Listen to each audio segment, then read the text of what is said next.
Answer Time with Todd and Aaron.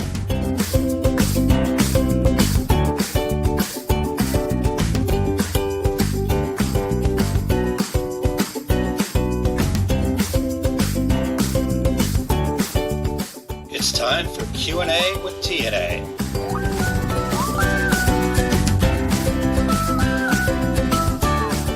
By the way, that stands for Todd and Aaron. All right. Well, welcome into Q&A with TNA, which again stands for Todd and Aaron. My name is Aaron Montgomery. You can find me over at our success group, as well as this fine young gentleman right over here. Todd, how you doing this evening, sir? I'm doing well, but if we're TNA, we need to swip it up, right? Oh, Don't that's I need right. to be Dang on that side? I need to be on that side. There, how about Hey, that? hey, buddy. So that guy, that way. There we go.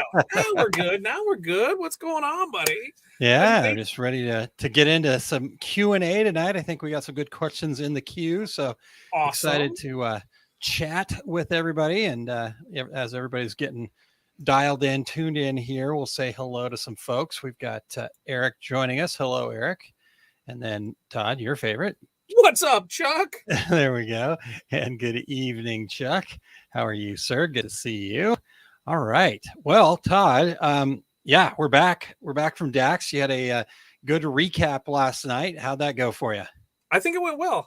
There was one thing that I thought about later on that I did forget about, and it was because it caught me at the tail end of the show, was the glow-in-the-dark tie-dyes. Forgot about those. Oh, So I didn't see those. Wow.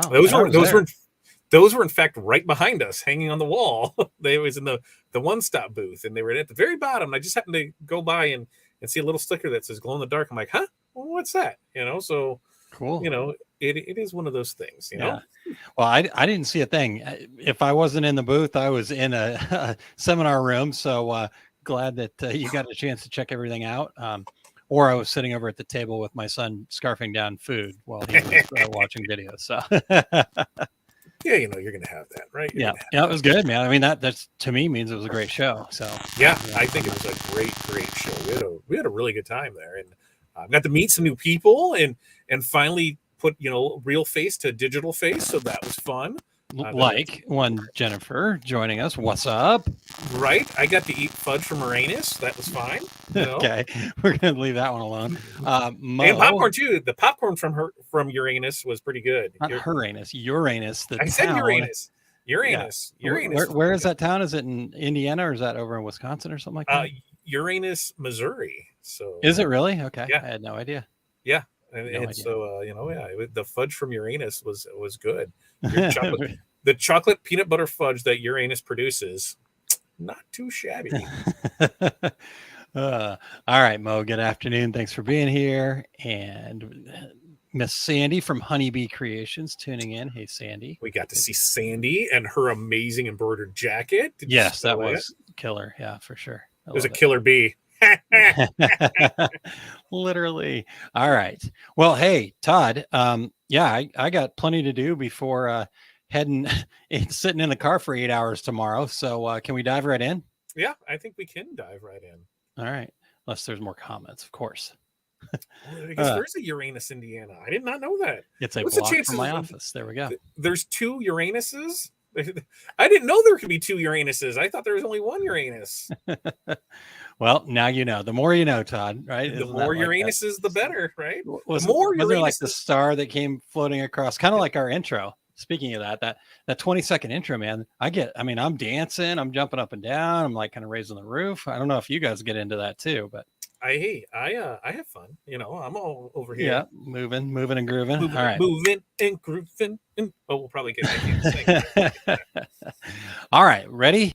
Yes.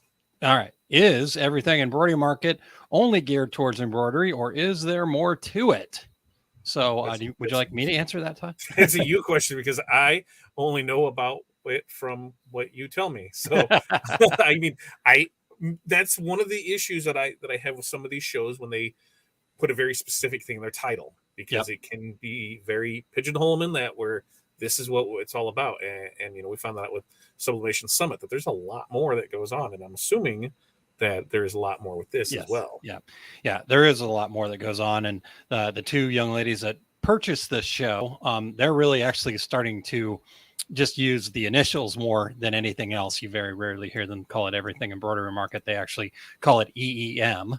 So, yeah, at EEM, there's going to be lots of different things. I know Caesar is going to be there, for example. So there's going to be plenty of vinyl stuff, white toner. There's going to be sublimation stuff, lots of sublimation stuff. In fact, Nikki, the Sassy Subber, is going to be there.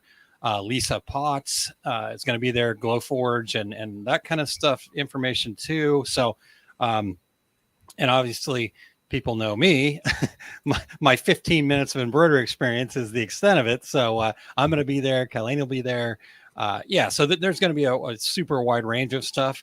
And like you said, it's a little bit challenging when the name is Everything Embroidery Market, but yeah, they're certainly growing in lots of different ways, and there's going to be lots to see and do there. So we're pretty excited to get on the road tomorrow. Yeah, I think I think it'll be something fun for you, because I think there's always that chance that Kylie might come home with an embroidery machine. You never know. Nope. You say that like it's nope. You never know. She could say, "Hey, so whoever's got an embroidery machine with amazing training, I have a DTG machine. Maybe we can do a little horse trading." Yeah. See. You can just have all of it, right? I'll ship my DTG machine, and then you can buy an embroidery machine, and then everything will be right in the world. Don't get me started there. I mean, that's the thing, right? That's the thing. That's the thing. Is I would love to have one of everything, just to have and to hold, for better or for worse, right? Isn't that how it goes? Something like that. As long as you're not doing that with wives, I think you're okay. I mean, come on, whatever. We've both been there before, so I can't say I won't be there again. I try not to be. Yeah, but, I was gonna say, I can say without a shadow of a doubt that I will not be there again. So, well, I can't say that because I don't know what's going to happen. Corey could decide to, she could die, right? And then what? Am I supposed to stay lonely forever? Yeah. I mean, well, I've I'll asked probably her stay that. lonely forever. I'm not saying Kylie's going to keep me around for sure. No, that's definitely not what I'm claiming. But yeah, I'm pretty sure I've asked that. Hey, if you die, is it cool if I find somebody else? Oh, and then No, I we get haven't what, had are you that trying, conversation. trying to kill me? Well, because it's always in the these girly shows that I get sucked into with her, and that's and so Gotcha. Dad would want you to find somebody else. I'm like, would Mom want me to find somebody else? How's that work? I don't know. And but sometimes it's worth getting hit with a pillow just to find out where you are in life. Okay. Well, good to know. Good to know. All right. Well, let's see what else we got happening here. Jennifer talking about the fudge place. So they're a chain now. And Mo says, boy, oh boy, the jokes about Uranus. You're right. Yeah. I don't know about a chain of Uranuses. Okay. That would be a whole I should have not even brought those comments up. All right. Curtis says, hello, guys. It's Wendy here. And Connie says, I love embroidery. And yes, I love embroidery too. I think it's a really cool process. And I think it's really amazing, all the things that people do with it, all the depth, all lots of things to love about it. It's just not been a decorating technique that I've ever been that involved with. It may just come back to my really weird, crazy, like completely out there fear of needles. Like like getting shots, I pass out every time.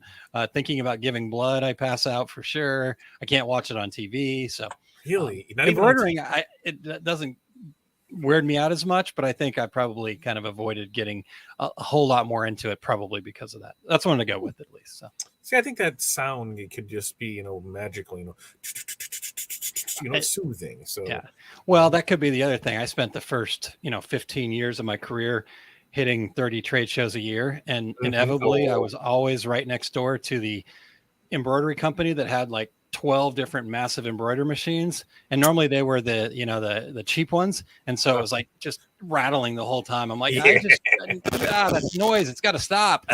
Like, wait, it's supposed to sound like that? I'm not sure if I understand this. Yeah.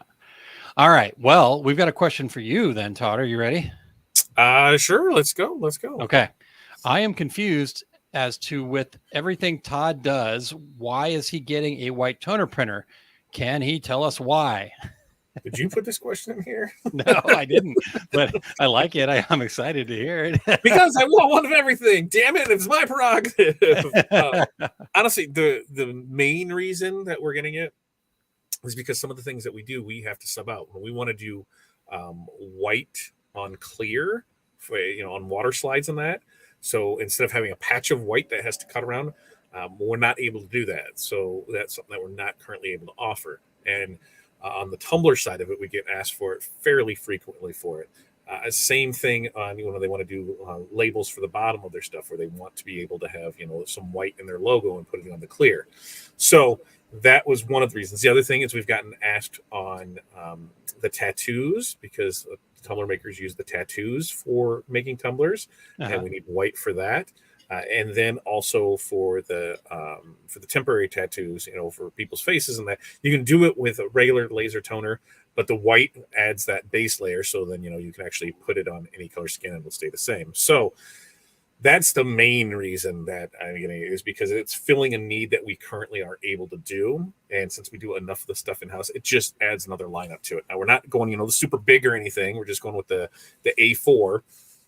So being able to put that, just in the sheet size, same thing that we're doing, just kind of a little side motion, a little of this and a little of that, and plus, I love the white toner, in my head, because I have not played with it, and that's where we're going to find out, if everything is magic, or if it's a bunch of horse crap, like everybody gets all flustered and like, this is the worst thing ever. I'm like, well, going into it, because here's one of the other things too, is sometimes it's good to kind of sit sideways of somebody's booth just to hear their little spiel on stuff, to see what they have to say. And Joseph's a good one where he says, hey, you're going to get, if you're not rasterizing images and that, you're going to get 20-25 washes out of it, because it's that block on your artwork. The artwork is everything when it comes to it. And the water gets behind it at that point. So and so being able to to tell them that right there, okay, he's telling them the right things, and because you're doing that, then you're going to be able to get longer out of it. Okay, cool, I'm good with that. But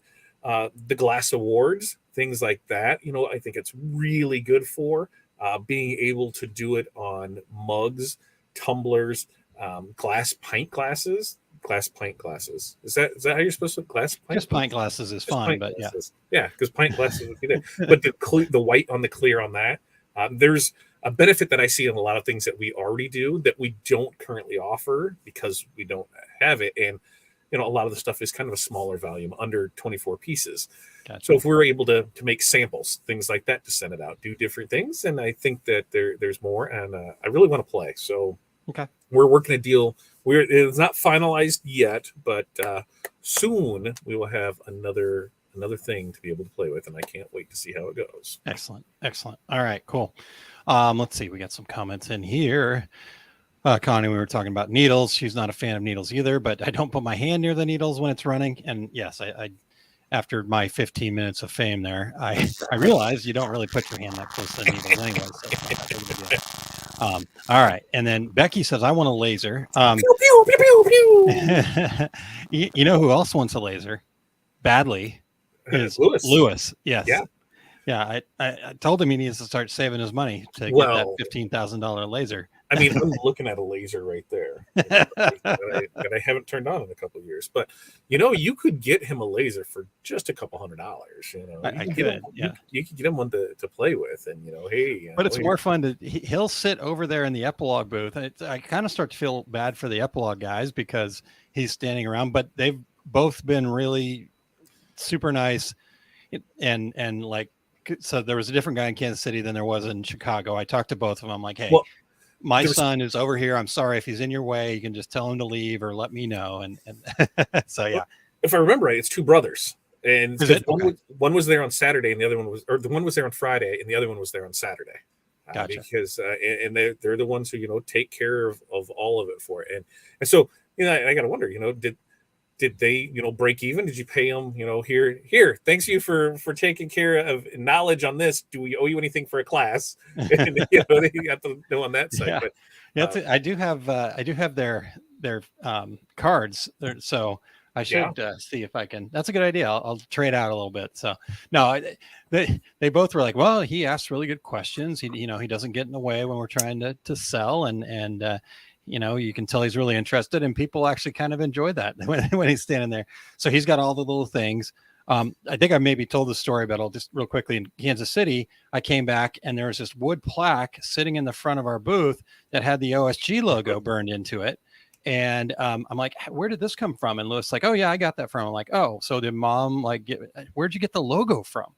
He's like, no, I went on my iPad, I downloaded it off your website, I emailed it to him, and then he made it for me. I'm like, oh my God, okay, cool. Like, see So, the yeah. ease of it. So Yeah. Yep. So he's loving it. We did look at Kylene found it was a $400 like 3D printer with a laser in it. That one, see, it's okay because at $400 you can get right in that range, maybe a little bit more. You can go with the Omtech. You can get it with a 40 or 50 watt one, the blue one or the red one. There are Chinese imports on it. You're gonna have to use Lightburn for it. There's gonna be some, but I mean, it would be perfect for him. I mean, that's what I have over here. Bed's cut out so I can raise and lower the bed. I've got the air assist on it. I've got all the fun stuff with it there, but you can get those fairly inexpensive. Okay. To test the waters on them, because even on their big ones, like the ones that were bigger than what they had over in their booth for Epilogue, they have them, and you can get those for like $5,000 to $7,000. Okay. So they're really inexpensive, but they're also not the greatest. You're going to have some more issues with it. When you buy an Epilogue, you're making an investment, and you're going to have that, and you're going to have to support with it. And that's what you're paying for, is for that support, paying for that name. And it's just like anything else. Yep. Yeah. The reality of it, though, is that he still has Lego sets in his playroom that have never been opened because his relatives and stuff love to get him those because he does enjoy them, but he just will go like have stacks of them. So I'm like, you know what? Play with all the things you have before we go get you new toys. No. Don't open those. Wait until he's our age, and then those are valuable. So now those are investment strategies. You know, just think: have you looked at anything to see, the toys that we had as children? If we would have kept them in boxes, how much things are worth right now? I found out not too long ago that Corey, growing up, that her brother had the USS Flag. Do you remember that? Okay. It was around for one Christmas for G.I. Joe. It was the aircraft carrier that was 7 foot long, and he had that. And I'm like, whoa, Richie Rich. Like, that was some poor kid was like, whoa. I never even heard of it. That's how. And so now that I have adult money, and you can find them in pristine condition. These things are like $3,500 to $5,000. You can find them without missing parts and without the original box. And you can find them that way. They're still in like that $1,400 to $2,000 range. And I'm like, I got adult money. I'm just going to buy it for myself. Dude, where the hell are you going to put it at? I'm like, true, because I could put a printer in that spot. But I tell myself this: when the last kid moves out, a room will become my toy room, and I can get all the things that I couldn't have as a kid, starting with the USS Flag. So there you go. There we go. All right. Awesome. All right, Patrick, what's up, man? There they are. The boys are back together. Good to see you, Patrick. I feel like Patrick should be in the air somewhere or on the road or something. His travel schedule sounds crazy. I talked to him yesterday, and he was traveling from Houston. He was traveling from Houston to Baton Rouge. I think he's traveling from Texas to there in Louisiana, and then from there, I think he's headed to Atlanta. So yeah, he's putting some miles on the road. Wow. Yep. Get after it there, Patrick. All right. Let's get some questions in here that relating to this white toner. Craig says, how is the white toner to color registration? Most stuff I see is usually off. No. We'll find out. Yeah. We'll find out. What I've seen, the ones that have off on are the ones that are using the goat. Yeah. Because it's not the goat. It's not the greatest of all times. It is the ghost white toner, where what they're doing is in a typical typical toner printer, where you've got your CMYK, they are running it through first time, and then they're pulling out the K, and they're putting the white in its spot and running it through again. Because there's a lot of printer models like the HP ones where you can run that, where they have a white toner in it, but you got to run it through twice. So that's where that registration comes in. Yeah, because the heat, it's like skewing it a little bit as it comes through. Yeah, because I was just going to say, on all the white toner stuff that I see, and I'm like, how could it be off? Because it's all in one pass, right? Yep. And then the other part is, and you're not necessarily, because then the back of it, right, it's just you're mirroring those two sheets together, and it's only sticking to where the toner is at on that other sheet. So really there should be no registration issues. Right, and that's how there is a registration issue, because you can take like this HP 252D or DN or whatever. If you go to a Ghost white toner, you can see all the models of laser toner or laser printers that they have white toner for. Yeah. And that's what happens is you run the sheet through first, and then you run it through the second time. Well, there could be a little off of where it pulls through and it decides to catch in. So you're going to have more issues with that. Yeah.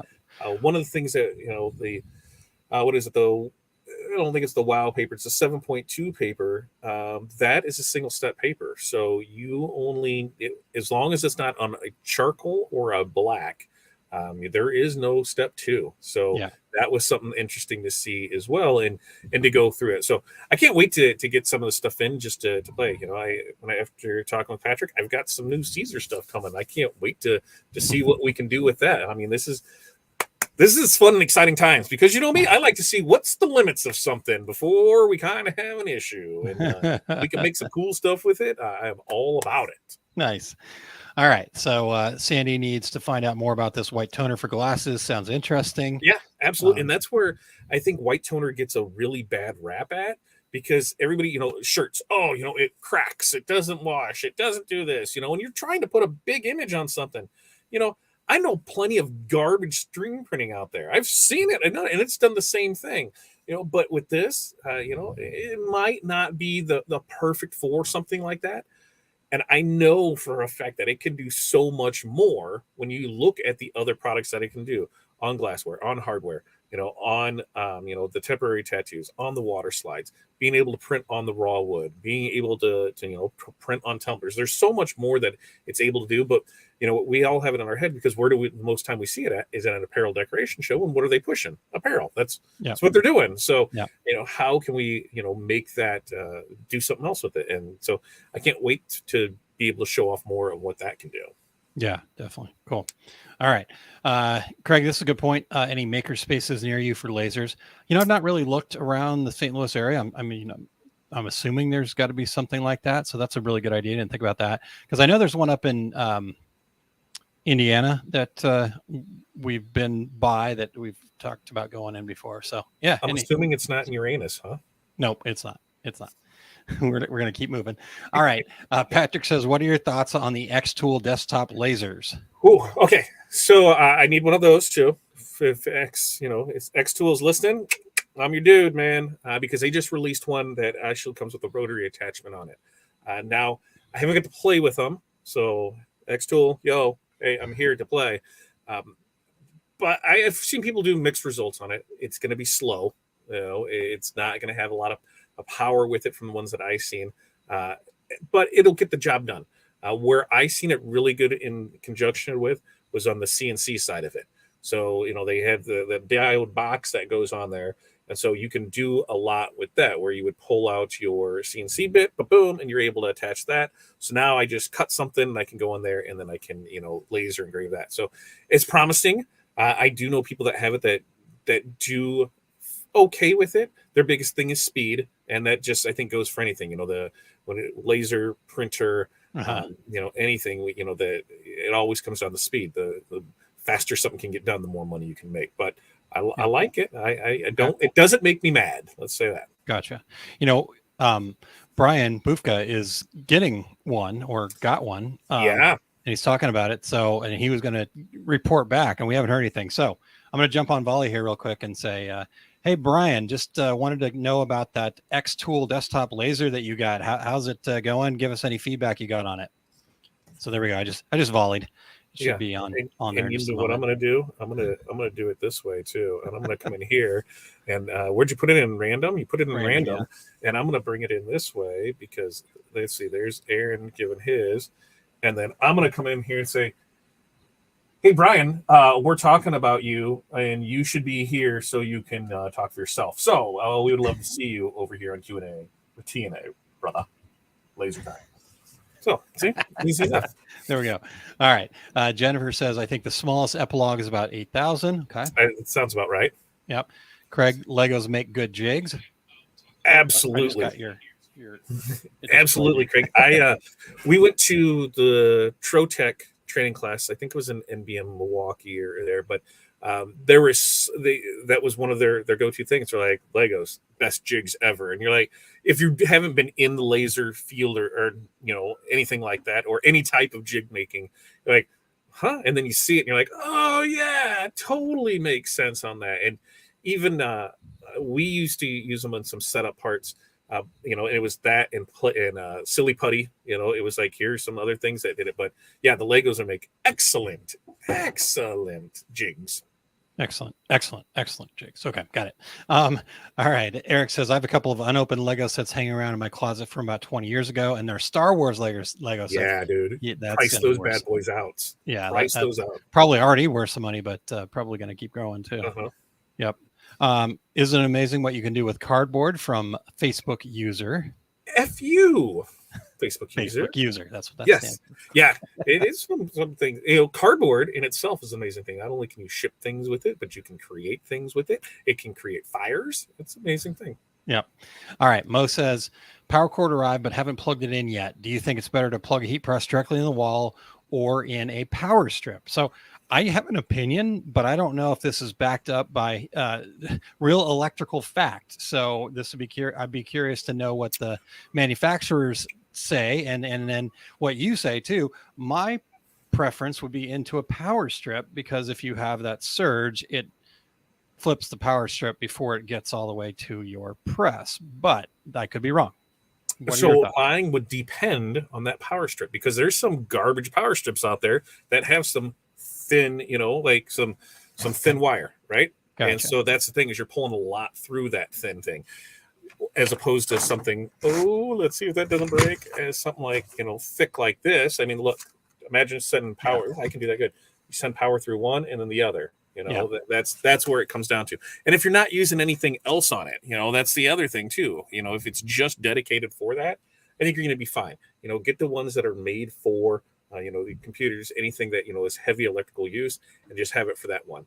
Because that's the same thing. I like it for those two, because it has, if anything is going to happen, it should happen to that switch before it happens to your press. So I am fine with that. Because it all comes down to what the draw is and what the cord is rated for. Because I mean, when you look at, if you've got a 12 gauge or 14 gauge power cord that's already on it, and you're using, a 12 gauge, 14 gauge power strip, you're 1-to-1. There's no metering of anything there. When you go smaller, then that's where you're going to run into issues. Yeah. And hey, I've made some of my own electrical cords before, so it's fine. Well, and the other thing about, like you were talking about too, people don't quite always understand how much actual power is being drawn from a heat press, right? It's typically 15 amps minimum is what most of the heat presses are pulling, whereas you think about like a computer is like not even an amp typically, depending on what it is. Like the Epson DTG printer is like barely an amp, whereas you've got the George Knight, I think it's pulling like 18 amps or something like that. So you have to also understand where you're plugging them into and how that circuit winds in your house. So that can be a bit of a challenge. And so, most people don't, and honestly, I didn't understand all that about electric until I was in the business of selling heat presses, and we were having people with some of those things. So talk to an electrician, and then, like I said, see what that power strip can handle as far as what it can pull. So see, we grew up with the Christmas vacation Christmas tree, where everything was plugged into there, and you might pop a breaker if you decide to run the microwave and the Christmas tree's on at the same time, because there's a lot going on. So I learned electrical early. Hey, if it sparks, just blow at it, and hopefully the fire doesn't start. So, okay, good to know. Mo says Tuesdays with Todd, white toner printer. That's kind of the plan, right? it'll be on everything. There's some fun things that are going to be in the pipeline, and like I said, hopefully we can make the deal happen, and white toner will be a part of that. But we're going to try and make everything a part of it. So we'll see. Gotcha. Dean says I use white ghost toner. There we go. Sandy says in Valparaiso there's a maker's space. Awesome. And Jose, hello. Jose, hello. And then Xtool is a toy. Xtool. That's what it's supposed to be. Okay, Xtool. Thank you. Oh yeah, X is near the S. I got it. Well, Okay. you know, it can be, but I think that's where, when you look at, especially at everything in the last 2 years, you know, a lot of these things that we would call toys, there's a lot of people out there that has made a lot of business with it. You know, the Ender 3D printer is a great example of that, under $300, and you know, people are making farms of them. You know, just just printing stuff. Yeah. And then Craig says diodes are good for learning, not great for cutting. Yeah. Dean got the volley notification, and Yeah. and Dean suggests plugging it into the wall. It draws too much, and the plug will go. So that's interesting. I like. I mean, what we were talking about, but I think Dean makes a really good point there for sure. Chuck says I've always heard straight into the outlet. Okay, good to know.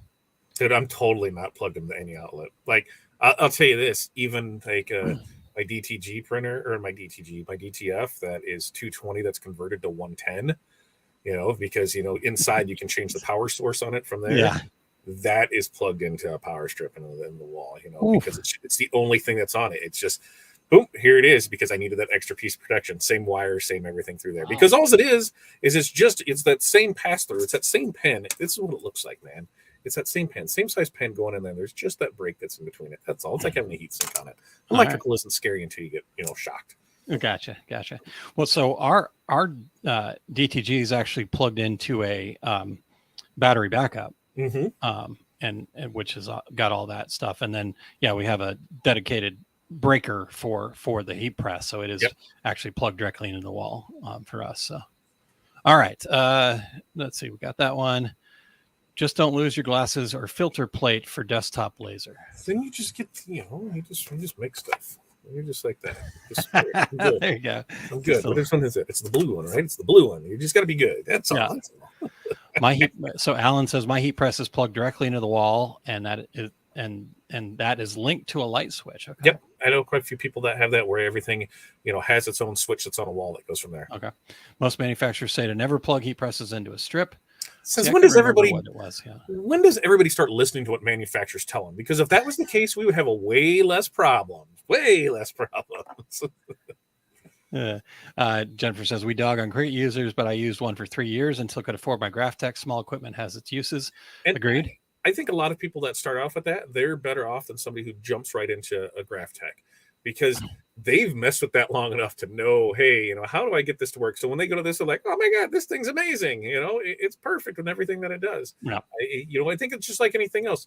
Very few people jump right into an auto screen print, right? You know, they're not getting an auto. They're starting with that manual, especially now they're starting with the manual that they probably bought off, Marketplace or Amazon, single color, registration sucked on it. You know, they couldn't get anything there. Platins were wobbly. They made it work, and they work their way up. You know, we all start somewhere, and I think is you make the most of what the tools you have, and then when you're able to invest and go from there. Yeah.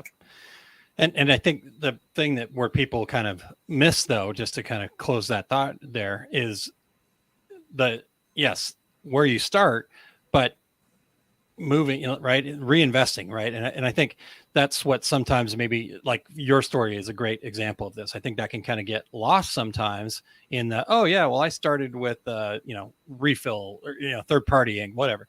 But as you've gone in your company, you've then reinvested, and now you've got big printer, you've got different equipment, you've upgraded your DTF already, that kind of thing. So I just want to make sure that people understand that as businesses, though, your job is to continue to get more efficient and reinvest. And like Jennifer said, when I could get the Graphtec, right? So if you're looking at a cutter situation, I love that. Good discussion for sure. All right. Are sponsored events worth it? Oof. This one's a tough one, because I think it depends on how you look at it, right? Like, there's events that we sponsor, and I know going into it that I will probably never see anything from it, but because there are events that, hold meaning to me, I don't have a problem doing it. We just don't have a problem doing it. Now, other ones, we do it because, hey, we're also going to be doing some of their merch. So here, that comes with it. Because I feel if you were doing somebody's merch for an event, then you're not a sponsor. You're an a-hole, because, they're bringing stuff to you and you can't even, be on the back of their shirt or their banner. And there's times when there's that it's just made me absolutely warm and fuzzy when we're on the back of somebody's shirt and and we didn't print them, and the company that did print them is not, because I'm like, oh, look, who printed your shirts? Why aren't they on the back here? They're like, yeah. I'm like, well, did they at least cut you a deal on shirts or anything? And they're like, nope. I said, so they didn't cut you a deal. They didn't do anything, and they didn't even sponsor your event. So what was the point of using them? Guess what happens next year? We at least get a better call, So, it's all on how you look at stuff. If there's plenty of times where you're just pissing money away. You're not going to see anything back on it. Go into it knowing that, and you're fine. If you go into it, I'm gonna spend this $500 to sponsor this event because it's going to do this, and it doesn't happen, you're going to be pissed, and there's no reason for that. So, I think it's just what you plan on doing with it, what you expect to get out of it. Setting clear expectations of what you want to get out of it, is makes it worth it to you. Because like I said, there's plenty of things that we'll sponsor, knowing that you probably won't see anything, and it's just we're sponsoring it because we like the organization, we like the people, we like the area, we like what the meaning is behind it. If we're able to help that, it's just that brand awareness to get out there so people can see what you're doing. Yeah. I agree with you on all those points, Todd. I think a big part of this is, when we think about sponsoring something, right, we're thinking about, okay, we're going to give them dollars and hope to get dollars in return, right? And we're just simplifying it to, $1 out should mean $1 or more dollars back in, right? But the reality of these types of things is it's hard to make that one-to-one, one to a bit more kind of calculation, so to speak. I mean, this is not sponsoring an event, but you and I were having a conversation just the other day about, doing some of the trade shows, right? A lot of vendors have not come back yet because they see, okay, I put this many dollars out there. How many dollars do I bring back in from the show? It's, a lot of times more dollars out than they're bringing back in. And so they stop doing the shows. But then you go, what people don't think about are all the other kinds of costs, quote unquote costs, that aren't money related around either sponsoring or not sponsoring, in this trade show example, either showing up or not showing up kind of thing. So I agree with you, Todd. If you're just trying to kind of say, is it worth it? And trying to go one-to-one back and forth, $1 in or $1 out, $1 in, then I think that's going to be really hard. I think you have to look at the other kind of costs of not being there or other benefits of being there that are hard to put a monetary value on. Like we talked about, like I said, the show. We've done the DAX show last 2 years. In 2021, it was tough, right? I mean, there certainly weren't a whole lot of vendors there. There were people there, but not as much. People were still kind of trying to figure things out. We were still trying to figure things out. And we spent a lot of money without a lot of direct return.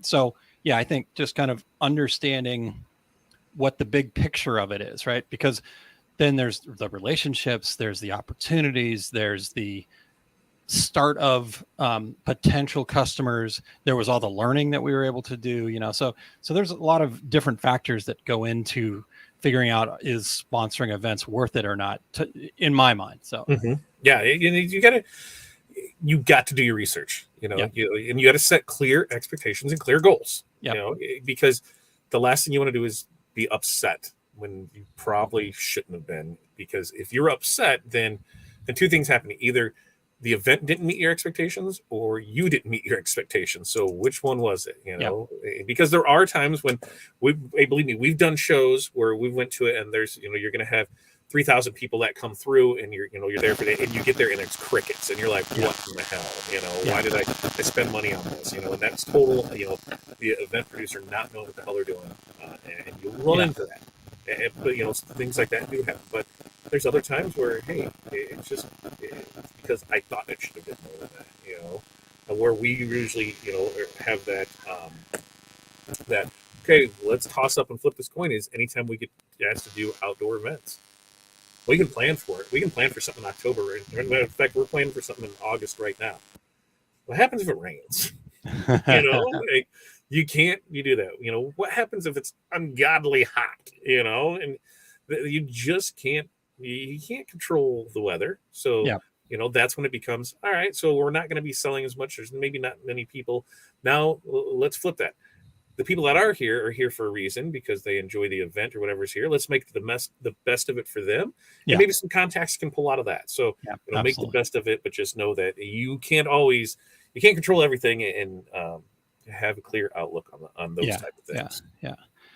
I mean, we used to go when I was working both at Coastal and before at US Screen, we would go to what at the time was SGIA every year, which is now Printing United, right? And it's a massive show. And every year it was probably the most expensive show that we did. And every year it was the smallest amount of sales that we ever had. Oof. But yet we kept going back every year because it was also where we made all the contacts. We found new vendors. We, there was a lot more value than just the actual sales that were being made. And so, and we tried a few times just going and like walking it, right, and not having a booth. It just wasn't the same. You just don't have that same pull and same ability if you're not actually on the show floor. I know other people that have like shown up at shows for me, and I know we're talking about sponsoring events, and I'm way off the trail here, but I think it's similar, right? That people would show up that I'm like, you should have a booth here. Why do you not have a booth here? Oh, well, I'm just checking it out. So would you be interested? I'm like, no. You've got to, this is kind of like sponsoring the events, and the people that like, your thing's not on the back of the shirts. Why are they getting the shirt order? Right? Like you got to pay to play. Dean says it right here. You have to spend money to make money. Yeah. And so, I think there's something to be said about that. Dean also did say, I just gave a group 2 $500 gift cards because I'm doing the merch. Yeah. So. And they were probably super appreciative of it. Yeah. Like, hey, thanks for doing that. And when you're able to do that, it's cool. Yep. And David says sometimes, depending on how much and what event, happy hours and seminars are generally more profitable from what I've seen. Absolutely. Yeah. And that's the thing too. If there's more that you can get into it, then maybe there's more you can get out of it. You just got to see what your options are, because, I like anytime that I can get those people, in a seminar setting. It's just you and them, right? Yeah. There's nobody competing for their attention. They came to see me. So now is my time to deliver and then turn them into people, of future customers. So, that's the thing. You have that controlled audience that is already there. It's a lot easier with that than it is to stand on the corner, barking, on the corner, hey, come see her, come see, do this. So know the room and, know what you can do with it. Yep. All right, real quick. I just want to make sure we put this out there because I thought it was good info from Connie. This is when we were talking about plugging into the wall or not.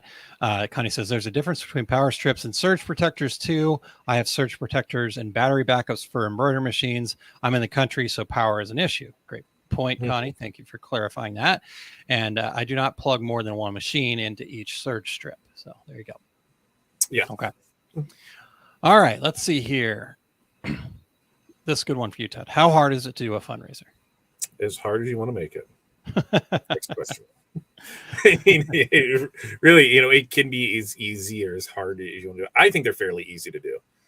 We lately, it seems like we've been getting asked to do probably one a week, where it could be, hey, we want to make this one that we just finished up today was for the senior girls soccer, where they wanted to just put something out there. They wanted to have shirts with their names on the back of it and sell it and be able to do that. They sold 89 shirts in a week, so not a bad little thing. They'll get, some money for the program. We were able to get a job out of it.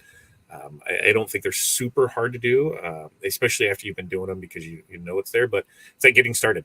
How do I build this? How do I put that in there? What am I supposed to give them? There's a lot that goes into it. And a lot of times when somebody says, I don't do them because they're not successful, they're not successful because of you. Hey, let's just be honest, you just can't you have to take 100% responsibility, Todd? That sounds odd. Yeah, you just can't give this stuff to the customer and expect them that they're gonna, they're gonna push it, they're gonna do that. It's one of the reasons that we do tiered systems, so that the more they sell, the more they make. So it gives them an incentive to do it. We try and create some goals with them too, so that way they're able to set clear goals of what they want to do with it.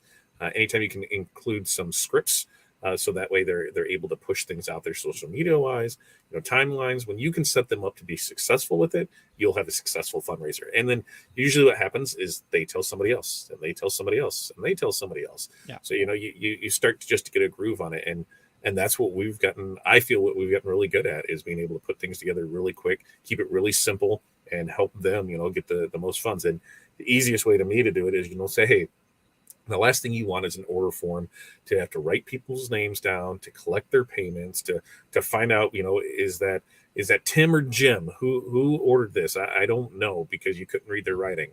Let us just do that. You're putting on a benefit. You're putting on a fundraiser. You are trying to do something. Don't worry about that. Let us do that, right? Let us take care of that for you, and then go from there. Yeah.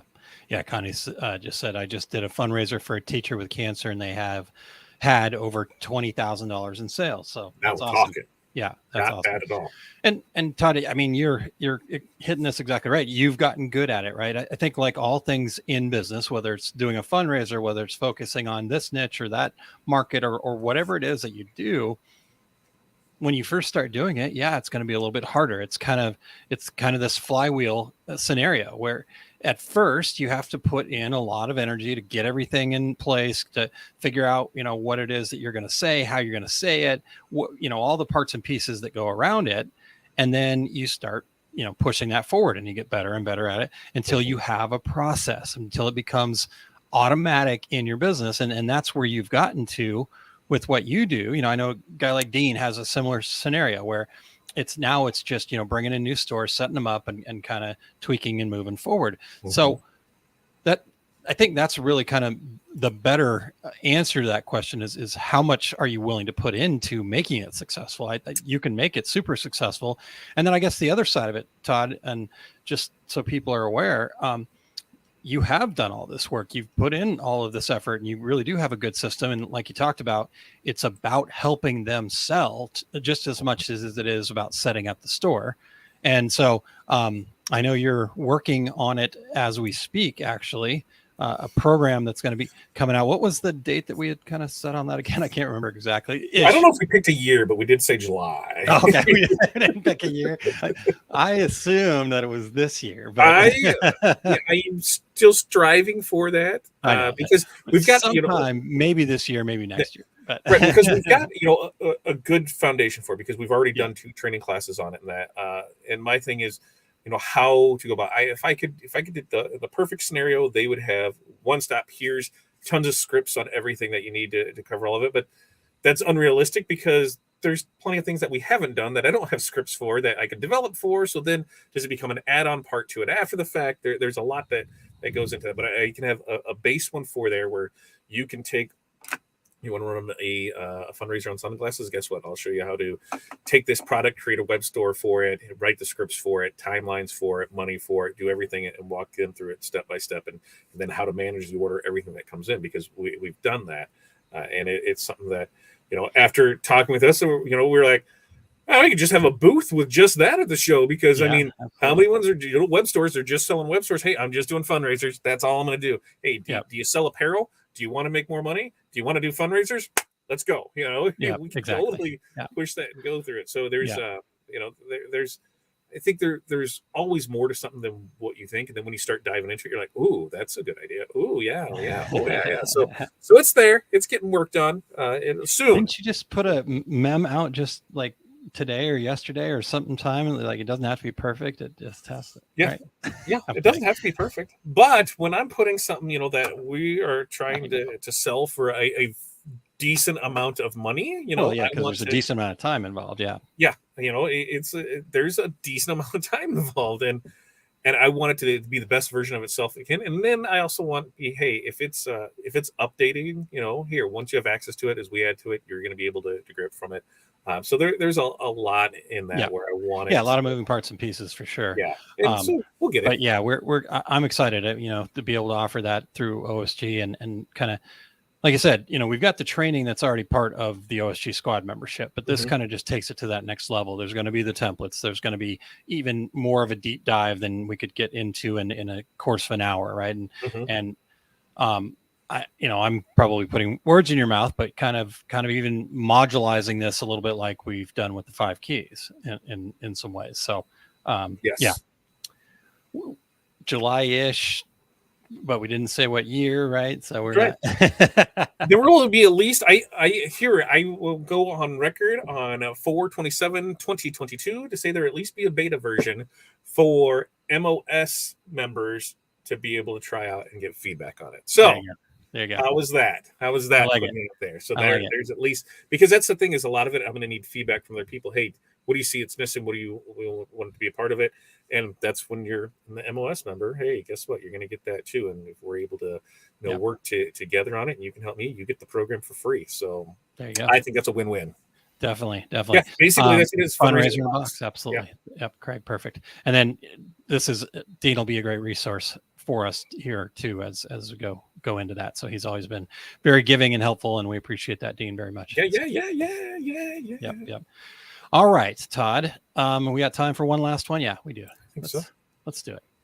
When should we start planning for Christmas? Or maybe it is planning or Christmas. Planning or Christmas. Are we doing Christmas in July? Are we doing? If you told me you were planning for Christmas right now, I would not call you crazy. Yeah. Especially if you're trying to order stuff to bring in to have to Christmas. Yes. If you were trying to order stuff in from China, overseas anywhere, then you're ordering that now to hopefully have it here. You're not waiting until October. Now or last Christmas or yeah, and so that's the thing where you want to make sure you have that on hand, because some of that stuff you can get, but I don't know if I'm trying to sell stuff, and I'm not buying from a place like Condi or JP Plus or JDS where they're going to have stock hopefully of things. Because when it comes to Christmas, I only sell what I have in stock. I'm not going to sell what I have to order, because we ran into it a couple of years ago with the key hangers where everybody ran out of stock of them, and so we had to pull them. We didn't have enough to cover orders. And so I said, never again. We'll order in everything that we think we're going to need, and then as we get there, hey, we're going to start keeping an eye on levels. But if you're ordering stuff in, especially if you're direct bringing stuff in, order now. You might even be running into let's look at it. We're in May. Let's call it. We're in May, right? Yep. And if you're 90 days out, 120 days out, what's that put us at? That's June, July, August, September. You want to make sure that you have everything here, so that way come October you can start pushing your Christmas stuff. So I would say now is when you start planning for Christmas. Yeah And it doesn't mean start selling stuff now. That means put your plan in place to be able to sell stuff for Christmas. Have things ready to go. And Connie, and not like after Christmas, as start planning after that Christmas for the previous Christmas. Maybe that's it. But after you're done is the best time to really start planning, because you've got all that information fresh in your mind, so you can kind of get that plan started. Now, like you said, it's definitely a situation where, yes, like you talked about, when do you need product, where is it coming from, how long is it going to take, all that kind of fun stuff. In fact, Eric said, just remember TRW's Cameo Pro pre-order disaster. Right? So, you're just waiting for stuff. I know in one of the things that, I think we both have those passions that we're like, man, we really want to do that, but we're like, God, we totally don't need to add another thing to our plate. Mine is Christmas lights. Like, I totally want to have like the big mega display and this, and I say I'm going to do it every year, and I usually say it in August, and then by then it's already too late. When in my Christmas groups, they usually take off, that was 2 weeks after Christmas, because they're enjoying it. But then January 1st, that's when places will start running their deals on stuff, of all their lights, running everything there, and they're pre-ordering it there. So that way they're getting it in July, so they can start programming their systems, have everything there in August, and be ready to go. It's definitely a thing where I know plenty of people that, when Christmas, those, that last quarter is their busy time. And so they spend the first 3 quarters planning for that. Yep. What products am I going to use? What am I going to push out there? They're talking to their vendors. Hey, what do you plan on bringing in? How can I get in on this? There's a lot of that. And most vendors would prefer you to order now for stuff. And if you tell them, hey, this is what I want to do, because then they're like, hey, those are ones that are thinking ahead. Let's do what we can do to help them out. Yep. Yeah, absolutely. And Dean says, anytime is good to plan ahead. Always plan ahead. And yeah, so like you said, Todd, if the fourth quarter of Christmas is your, yeah, that's where you kind of, it becomes Black Friday, right? Everybody Mhm. knows why it's called Black Friday. It's not because of everybody killing each other and how terrible it is. It used to be to go to the malls, right? It's Yeah. called Black Friday because that's the time that most retail shops finally, from the whole year, got into the black. They were no Mhm. longer in the red. Their costs did not outweigh their profits anymore, their income at that point. So that's why it's called Black Friday. And so, yeah, if that's what it is for you, if that's what the fourth quarter does for you, then spend those first three quarters really planning that. If you know, Mhm. getting your ducks in a row and all that other stuff. I mean, as far as your like marketing plan, we've talked about this in Masters of Success and some other places. I really like to think like 3 months ahead. Mhm. Yeah. But see, here's the other thing about Christmas too, Todd, that people might not realize is that if you're planning for Christmas, you're not planning for December 25th. You're No. planning for middle of November to first part of December, Yeah. I right? mean, Like shipping cutoff times for most people in most holiday seasons is like the 10th ish of yeah. December. If you're not doing anything local, if you're selling everything online, your cutoff is like the 10th. Yeah. Anything after that is rush fees and non-guaranteeables Yeah. because you Yeah. don't know. Yeah. Here's what we're gonna And do. even locally, I mean, yes, you can be that last minute gift stop, but boy, I tell you what, I mean, it's Black Friday, it's Cyber Monday, it's all those things that you really need to be ready for.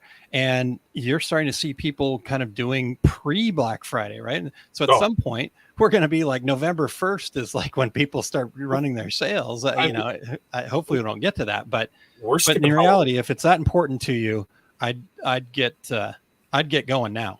Yeah, we're skipping Halloween. That's where it is now. Because I guarantee that we go to Menards August, there'll be Christmas trees up.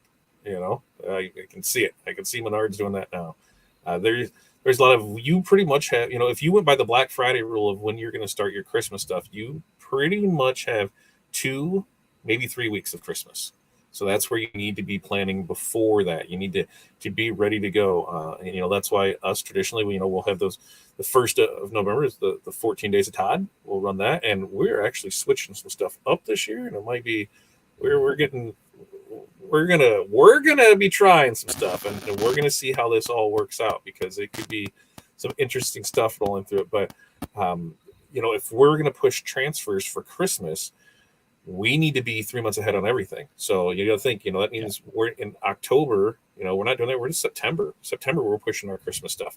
Yeah. And then in December, we're pushing, our what's that? What's the kid with the diaper? Cupid. We're pushing, our Valentine's Day stuff. With the diaper. We're pushing that stuff through there.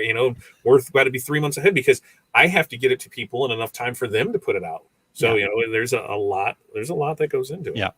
Well, we run our 5 keys of marketing every year in that September timeframe.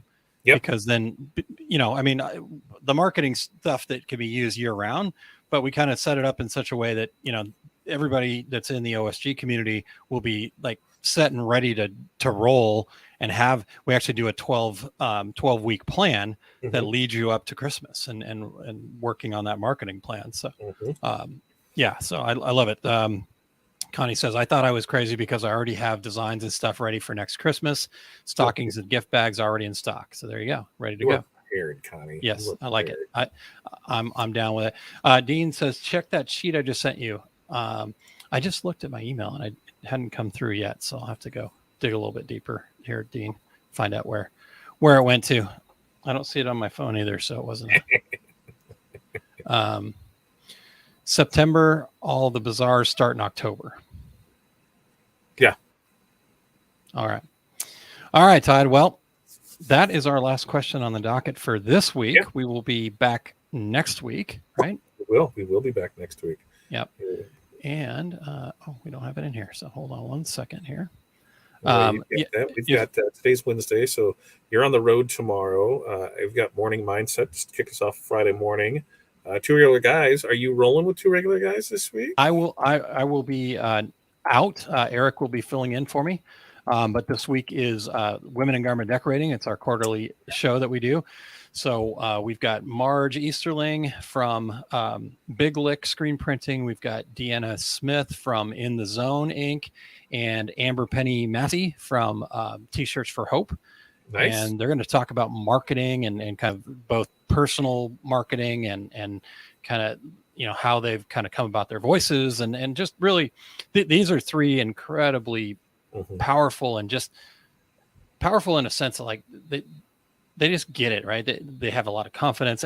They're really awesome, amazing people. So just learning kind of what they do, I think is going to be really cool for folks. And so yeah, that's happening on Friday at 10 a.m. on Central Time on Friday. Yeah, their opening should be, like the Step Brothers things where, they kick in the door and say, well, they're here to F stuff up because, hey, they're here to disrupt things and make things happen. And it'd be great to see the things they do.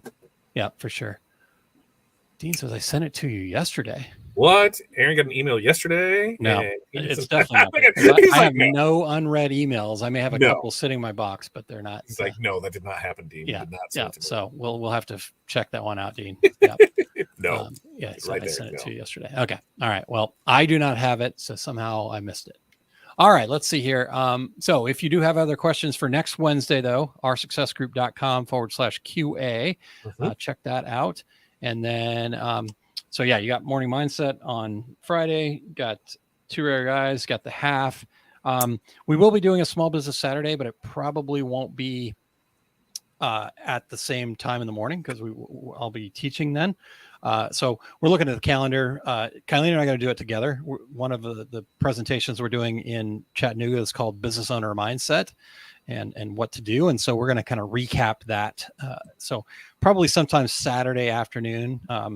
We're actually going to, since it's just Kylene and I going, we're going to have a date night on Saturday night. So pre-date night before we get ready to kind of go out and check out what Chattanooga's got to offer. Yeah, I'm pretty excited about that. So, and then Todd, you've got it linked down there in the bottom. Let's keep this conversation going, people, right? Let's get over to osg.link/volley. You guys saw how easy it was to actually volley, right? It'd say, hey, what do you think about this? Okay, cool. Let me know. And guess what? Brian doesn't have to be on the other side. He can check it whenever it's convenient for him. And then he can respond whenever it's convenient for him, right? So true. And we have Philippines 413 over there, which is always a fun thing. Yeah, people must not make mistakes, Todd. I haven't seen a whole lot. No, it's not, because I've got it right here. Hopefully, if you have a date night, you guys don't make a mistake and have a Christmas baby. I mean, just saying, no mistakes like that. I do need to go get that taken care of, but that's a different story. Connie, you have a great evening too. All right. Well, even though I will be in Chattanooga, I will be on Volley. You can guarantee it. Todd's on it all the time. Jennifer's there. Dean's there. We've got some great conversations going on in all sorts of different channels. Kylene's there. Tanya's been around. Brian. The list goes on and on. Some people have just popped in real quick, maybe introduce themselves. So don't be afraid to show up whenever, right? We show up how we are, where we are. Except for the bathroom. I haven't volleyed from the bathroom. I think I'm going to skip that. But I did. Well, remember, I was fixing when I was doing the door. That's I'm fixing the door. You were using the restroom.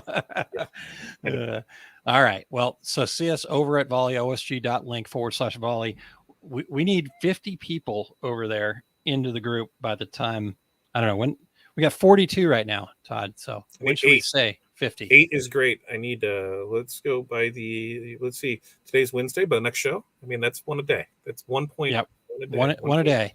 So you guys can just knock this out right now. Everybody that's waiting to go check out Volley, just hit that link, show up in there. Craig and David and who did I miss? Eric and Eric Sutton, Jose Connie. And Mo. Mo. Patrick, get over there. Alan. Yeah. I think there's. Did you say Craig? I think I did say Craig. If not Craig, I'm saying it twice. I'm calling you out twice. Sandy's already in there. Yeah. No, she's not.